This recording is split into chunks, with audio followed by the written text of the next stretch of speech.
For our read aloud, we are using Fontes and Pinnell Classroom with permission from Heinemann. Today we're reading Ma Deer's Apron. This book was written by Patricia C. McKissack and illustrated by Floyd Cooper.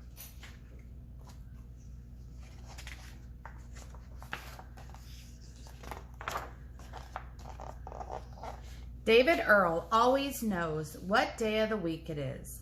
He can tell by the clean, snappy, fresh aprons Ma Deer is wearing, a different one for every day. Monday. David Earl knows it's Monday because Ma Deer puts on her blue apron, the one with the long pocket across the front. It's wash day, and that's where she keeps the clothespins. First, Ma Deer heats water in the big kettle and pours it into several tubs. Then she rolls up her sleeves and scrubs each piece on her rub board. David Earl would rather blow bubbles instead. He gathers peach tree leaves for Ma Deer to use in the last rinse. That's the secret to a bright wash, Ma Deer explains as they hang out sheets. At day's end, when the last sweet-smelling piece has been taken off the line and folded, Ma Deer rests her pocket in her rocking chair. Her hands are red and chafed. She's so tired, yet she holds out her arms. "Come," she says. David Earl crawls into his mother's lap. She reaches inside her blue apron pocket and takes out a wooden clothespin. "Once there was a brave soldier," she begins. The clothespin becomes that soldier standing at attention, who died fighting out west. David Earl looks at the flag and sword hanging over the mantel. His name was Sergeant David Earl, Bramlett, Sr., the same as mine, except I'm a junior, he adds, finishing the story he's heard many times before. Too soon it's time for bed. Ma Deer kisses her son goodnight, and he drifts off to sleep, wrapped in a wind-dried sheet that smells of peach blossoms. Tuesday. Why do you always wear your yellow apron on ironing day? David Earl wants to know. Yellow is the color of the sun, Ma Deer answers, and sunshine makes me feel good even when I have to iron all day. It's Tuesday and 6 baskets of clothes sit by the fireplace. Several sizes of irons are being heated over hot coals. David Earl gets to press a few practice pieces. No cat faces now, his mother reminds him. He knows she'll check for any little wrinkles that look like whiskers on the pieces that he has ironed. Remember how she's taught him. David Earl scooped a handful of water from his bowl and sprinkled it over the fabric. Then he irons and irons and irons. See? No cat faces, he says, holding up his handiwork. Oh my goodness, Ma Deer replies, laughing at the scorched rag. The day is long and hot. Ma Deer dips the corner of her apron in cold water and wipes David Earl's face with the other corner. She wipes her own. At last, ironing day is over. All the blankets are fitted and ready for delivery. David Earl lies fast asleep on a pallet near the door. A night breeze cools the room. Ma Deer covers the boy with her apron and blows out the candles. Wednesday. After breakfast on Wednesday, Ma Deer ties on her green apron with the hidden pocket, the treasure pocket, David Earl calls it. The boy helps his mother hitch their wagon to Gracious. They load the baskets, then set off across the railroad tracks to the other side of Avery, where all the rich people live. Ma Deer lets David Earl hold the reins, but Gracious knows the way. His mother rides, looking straight ahead, and has told David Earl to do the same. But as they pass, he can't help sneaking a peek at the big chandeliers inside the Grand View Opera House. The mayor stops in front of a large mansion on the corner of Main and Tucker Street. David Earl stands quietly beside Ma Dear at the basement door while Mrs. Hylandback carefully checks the laundry.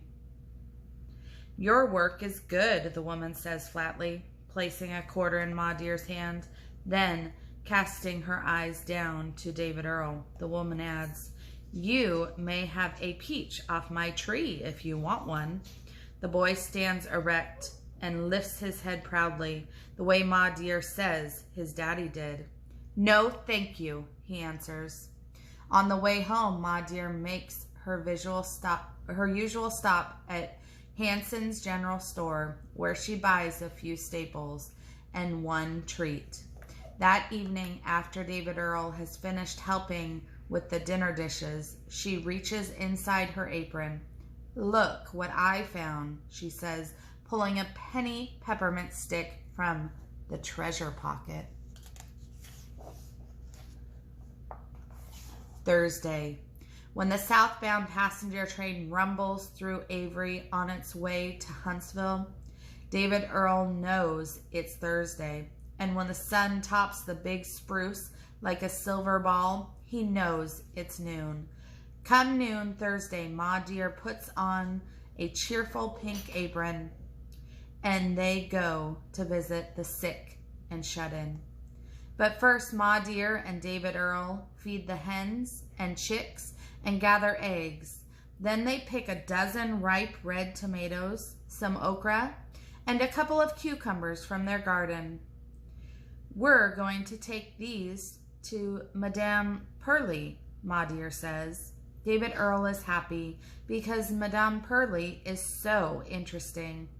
She was once a famous singer who performed concerts on 3 continents. All she has left now are her piano, her photo album, and lots of memories.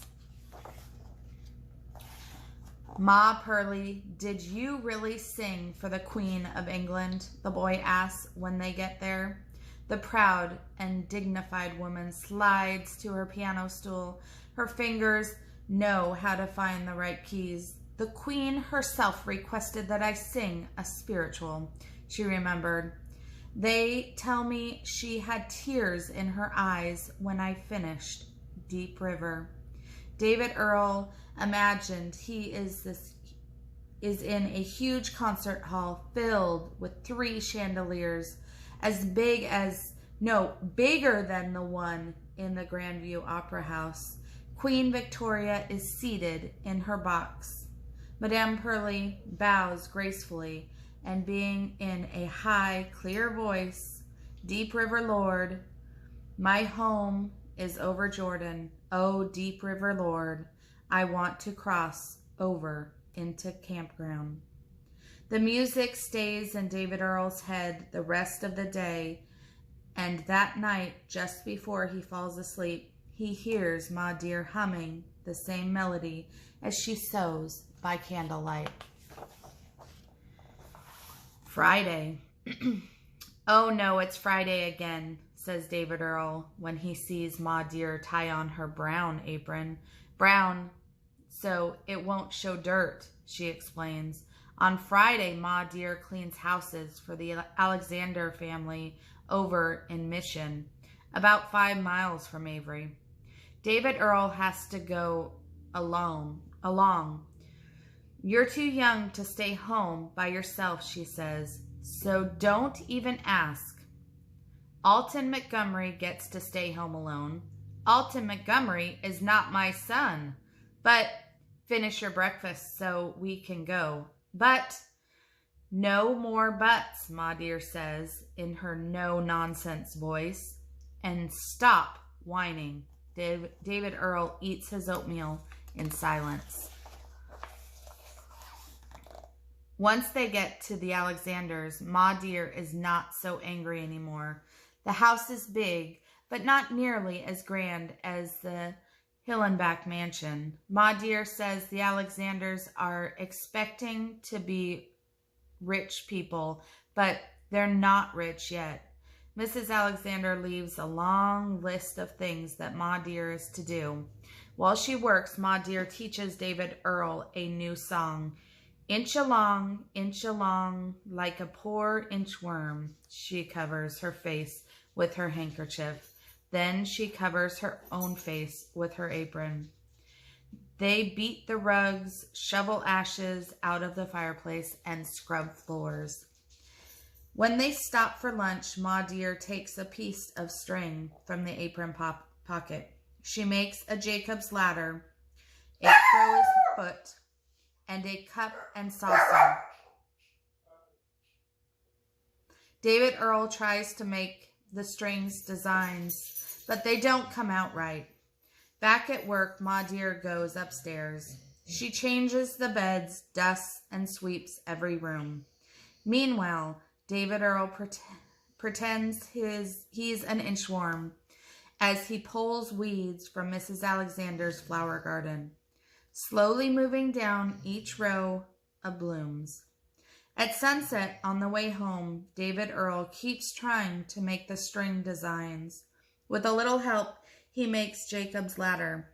I did it, he says, and does it again and again. Saturday. On Saturday, Ma Dear bakes pies. Wearing her flowered apron, she and David Earl gather apples out back. Ma Dear can peel a whole apple without breaking the skin. Throw it over your shoulder, she says, and it will from the first letter of the name of someone who loves you. David Earl does, and like magic, the peeling forms the letter J. Ma Dear winks her eyes. See, I told you. Ma Dear's name is Jonelle. When the pies are all baked and cooled, Gracious pulls Ma Dear and David Earl to the train station, where passengers buy every last one. At home, Ma Dear puts a coin in a small container on top shelf of the cabinet. For your schooling, come next year, she says. Then it's bath time. Ma Dear puts on an over-the-head gray apron. She pours hot water into a round tin tub.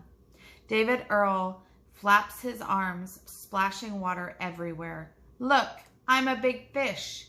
You're a big mess, Ma Dear says. Just look at my floor. She pours in more hot water and gives him a good scrubbing from head to toe. Are you going to hang me out to dry like the sheets? I should, Ma Dear answers with a gleam in her eyes, but instead she adds, I'm going to tickle your toes until you can say Jack Wick Whack, Stick Ball a Smack, Tick Tack Mick Mack, Skip Scat Jack. Between giggles, David Earl tries to repeat the tongue twister, but he can't say it fast enough. I give up, he cries, gasping with laughter. Ma Dear dries him and herself with her big gray apron. Come now, have a slice of apple pie. Sunday.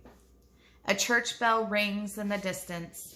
That's how David Earl knows it's Sunday. Ma Dear has a week of workday aprons, one for every chore, but she never wears an apron on Sunday. This is your no work day, says David Earl, pulling on the pants Ma Dear has made. Soon as he's put on his one pair of shoes, Ma Dear brushes his hair. After service, why don't we take our supper down to Sutter's Mill Creek? She says. Can I fish? If you fish on Sunday, you'll catch the devil. Ma Dear says, adjusting her hat. David Earl glances up at the flag and sword over the mantel and smiles. Did Pa fish on Sunday? He asks as they hurry out the door.